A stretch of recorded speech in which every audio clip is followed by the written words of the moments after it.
CCLD provided us a workshop presented by Fontes and Pinnell to show us ways that we could better help our students in reading. We learned about the importance of a daily read aloud, shared reading, and differentiated guided reading groups.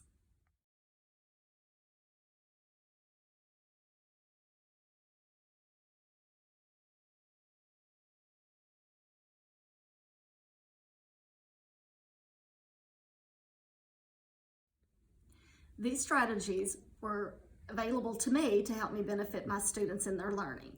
Through the daily read aloud, students are able to broaden their listening comprehension and learn from each other through their questioning and answering techniques. Through the shared reading, students are able to read the same piece of literature at the same time and learn from each other and learn to read fluently with each other. Through differentiated guided reading groups, the students are able to learn on their own level with other students. The barriers that I've found this year in my classroom with a class of 25 students is I've had to have 4 different groups to meet the needs of my students. And those needs vary from one end of the spectrum to the other. My lowest group uses a phonics library where they learn from a word work skill and then use that word work skill into a reading passage. We started doing some very simple read aloud books or reading comprehension books where there's a lot of pattern reading in it and repetition. The next group has gone on up to a middle level, a level H reading book where they have to use their word work skills and other decoding skills in order to read and then comprehend what they're reading. My third group has moved into a Henry and Mudge, a little longer story, few chapters in it, a little harder reading. And then the fourth group I do has started into chapter books where they're reading Stone Fox and doing a lot of different vocabulary and enrichment activities through a paper packet.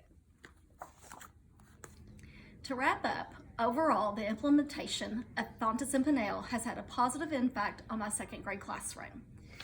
These resources have allowed me to meet my students' needs where they are and then to help them grow to meet their utmost potential. The provider that I worked with was Literacy Design Collaborative, LDC, and through that experience, I was able to go through training to become an LDC coach and then bring that learning back to my school. Going through the LDC training deepened my understanding of not only the standards, but instructional design. So through the training process, we were taught to analyze student tasks to ensure that those tasks led to deep thinking and also to look at what skills needed to be developed that would be required for student mastery.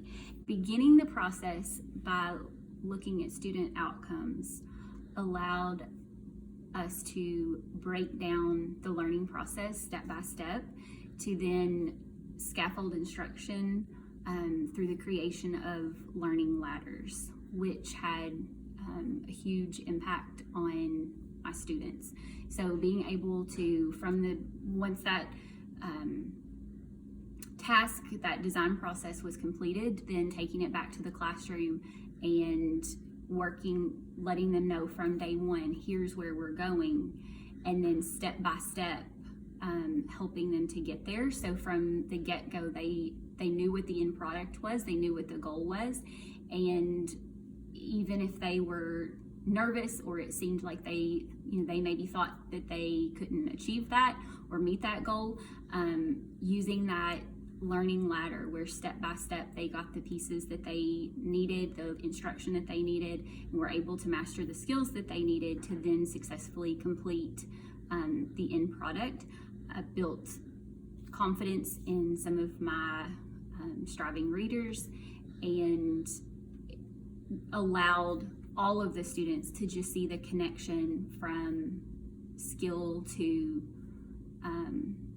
the end product. The LDC Core Tools website has been very valuable when I'm designing a learning ladder for a student task.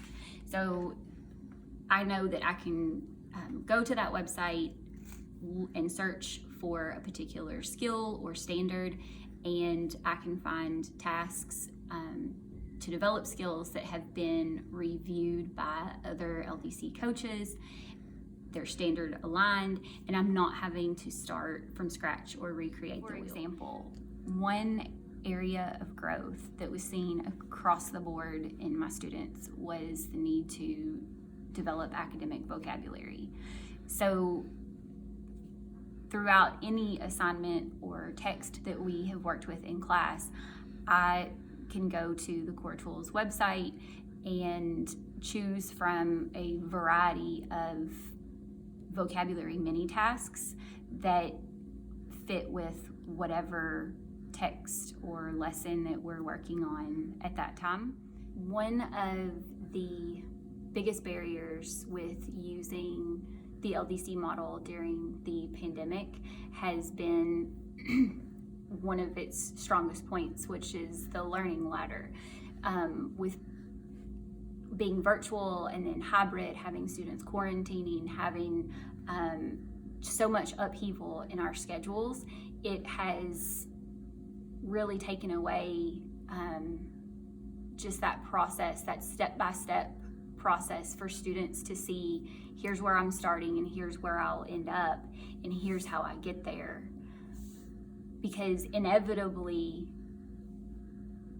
they end up missing pieces or having to come back and go through those steps out of order because they were here and then they weren't.